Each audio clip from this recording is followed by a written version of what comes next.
Chapter 3. Academics will take you where social skills can't.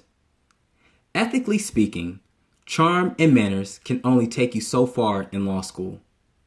When it comes down to it, you still have to put in the time and the work necessary to get desirable grades in law school.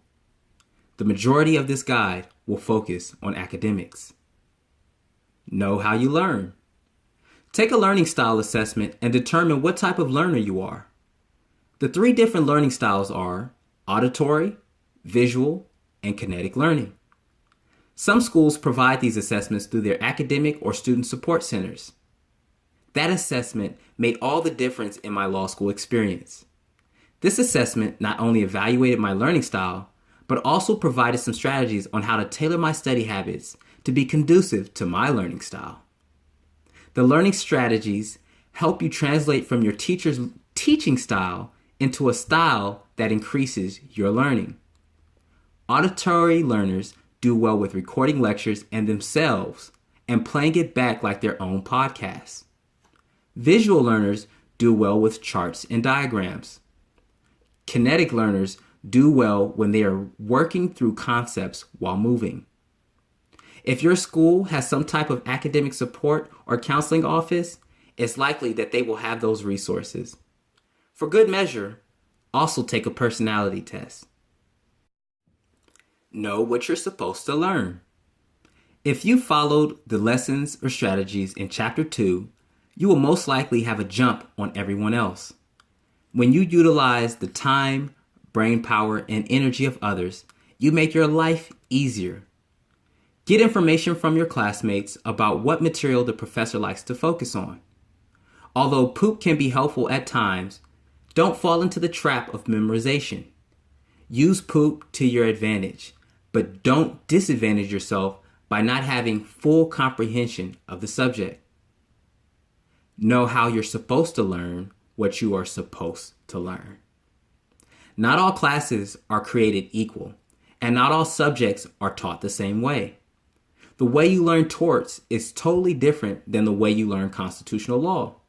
For instance, in torts, you memorize the elements and see if the elements are met based upon various factors. However, in constitutional law, you memorize the questions. Constitutional law is more conceptual than it is elemental. The way you outline for these courses is most likely going to be different. Ignore comparisons of legal knowledge. You will be split into different sections or cohorts within law school.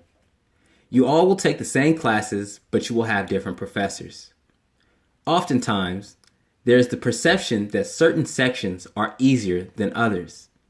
The truth of the matter is, difficulty is subjective and therefore debatable.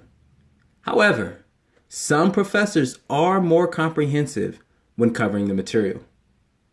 It's inevitable that you will compare your progress in a class with someone in a different section and you might hear, "Oh, you don't know that?" Don't sweat it, because that person thinks that they may know it, but still hasn't taken that professor's test.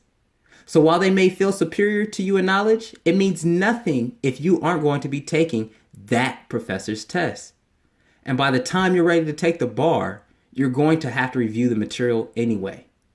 Nobody is getting a trophy for how much more they think they know than you. It's only a competition if you allow it to be.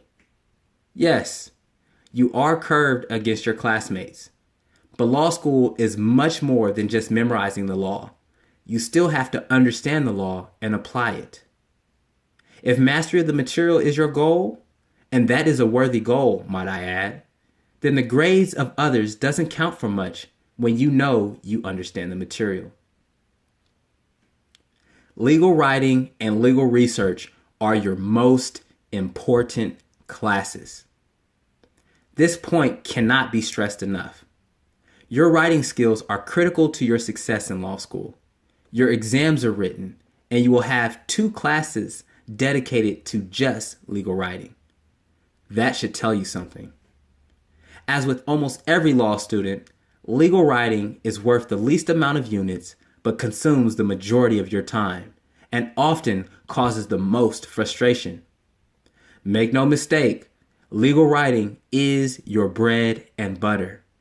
You may be an awesome trial advocate, but before you ever set foot in a courtroom, you file a motion and a brief. Before the judge knows who you are, your brief is the representation of you. You don't want to be sloppy, disorganized, or rambling in court, so make sure your brief isn't as well. Legal writing is a skill that all lawyers use, regardless if they try cases or not. Stop writing text messages. Text messaging is detrimental to your development as an effective legal writer. It is almost impossible to convey complete, coherent, and complex streams of thought in a text message, let alone a legal argument.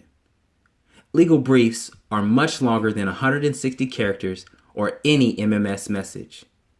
If you are having trouble conveying your legal arguments, I challenge you to do this.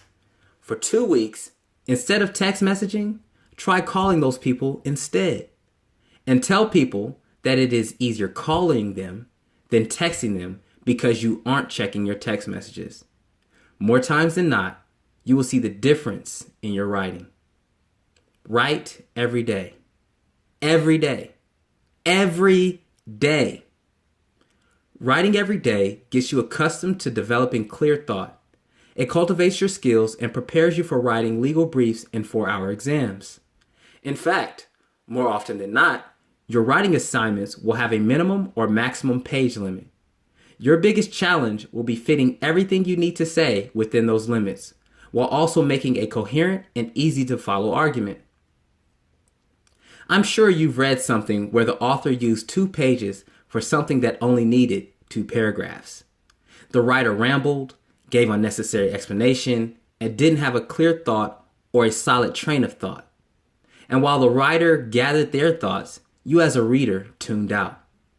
This is exactly how legal writing professors and TAs feel when students use 2 pages for something that needed only 2 paragraphs.